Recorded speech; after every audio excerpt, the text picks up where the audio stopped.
System से भिड़ जाना, आपके हर मुद्दे को मजबूती से उठाना, खबर को सिर्फ बताना नहीं, उसकी तह तक जाना। आप देख रहे हैं।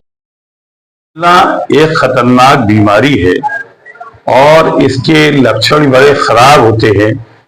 लोग इसको हल्के में लेते हैं, फिर ये धीरे धीरे ये बीमारी काफी रूप ले लेती है और दिमागी संतुलन को बिगाड़ देती है, जिसको अल्जाइमर बोलते हैं। और ये दुनिया के अंदर बहुत तेजी से फैलती जा रही बीमारी भारत के अंदर भी काफी फैल गई है। लेकिन आज इंडियन मेडिकल एसोसिएशन कानपुर की ओर से एक प्रेस वार्ता की गई है, जिसमें इस बीमारी के बारे में गंभीरता से बताया गया है कि बीमारी कितनी खतरनाक है और इस बीमारी से होता क्या है। इसमें यह बताया गया है कि 40 साल के जो ओवर एज होते हैं, जिनकी ओवर एज हो जाती है, 40 साल की एज हो जाती है, उनमें ये बीमारी के लक्षण ज्यादा पाए जाते हैं। खान पान इसमें बहुत बड़ा जो है रोल अदा करता है।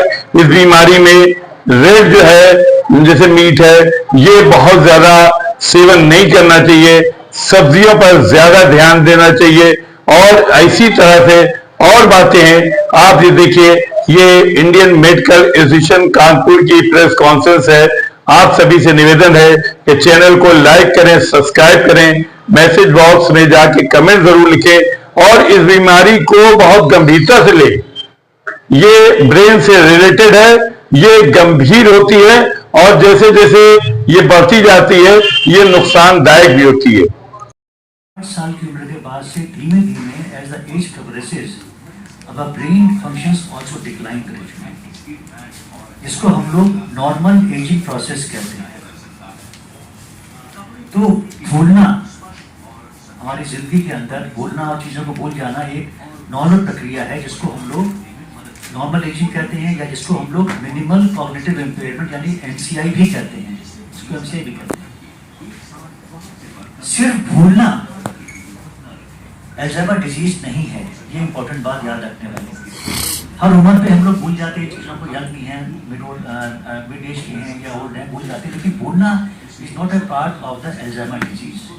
जब तक अल्जाइमर डिजीज में भूलने के साथ साथ बाकी फंक्शंस भी इफेक्ट हो जाएं, जैसे कि हमारी इंटेलिजेंस है, चुप हो जाना है या हेलुसिनेशंस होने हैं, ये उसके 4 फीचर्स हैं इस बीमारी के। पहला तो मेमोरी कम होना, दूसरा है हमारी इंटेलिजेंस का इफेक्ट हो जाना, नंबर 3 हमारे एग्जीक्यूटिव फंक्शंस का इफेक्ट हो जाना, और चौथी चीज़ जो है वो है साइकेट्रिक मैनिफेस्टेशंस। इसलिए ऐसे पेशेंट्स अक्सर यहाँ से वहाँ घूमते रहते हैं और डायग्नोस नहीं होते। एक तो हमारे ब्रेन में खासतौर से हिप्पोकैम्पस, जहाँ पर याददाश्त शुरुआत होती है, हम लोग एनकोडिंग करते हैं, वहाँ पर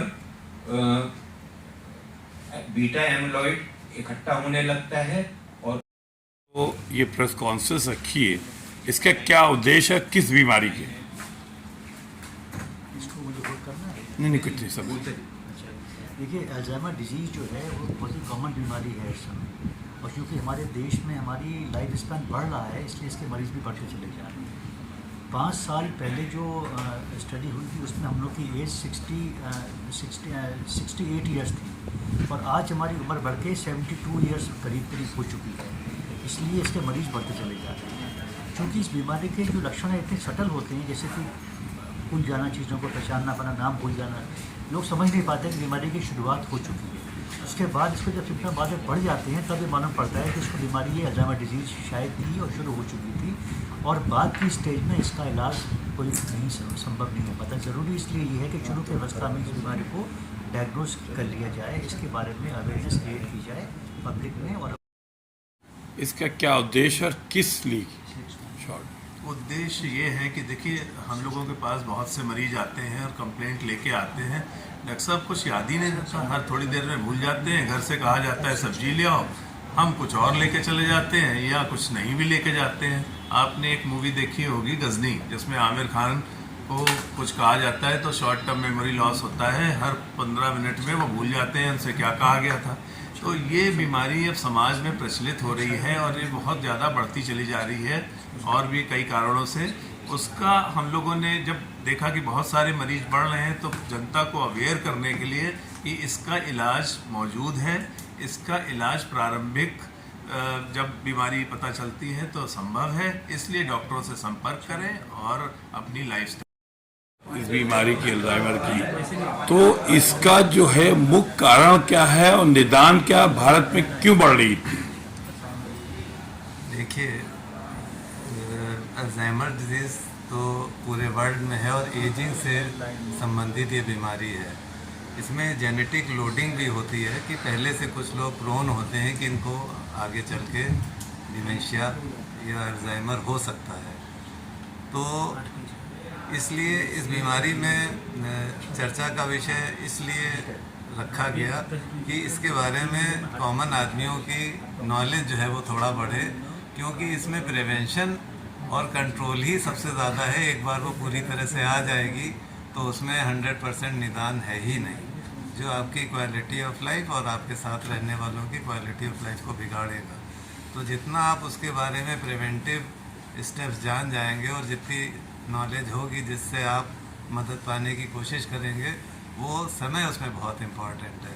और आगे आने वाले समय में ये बीमारी बढ़ती जाएगी, जैसे कि जो हम लोग क्या एजिंग है वो बढ़ती जा रही है, क्वालिटी ऑफ लाइफ इम्प्रूव होती जा रही है। तो जितना ज़्यादा आपकी एज बढ़ेगी उतना आपके अल्जाइमर होने का चांस भी बढ़ जाएगा।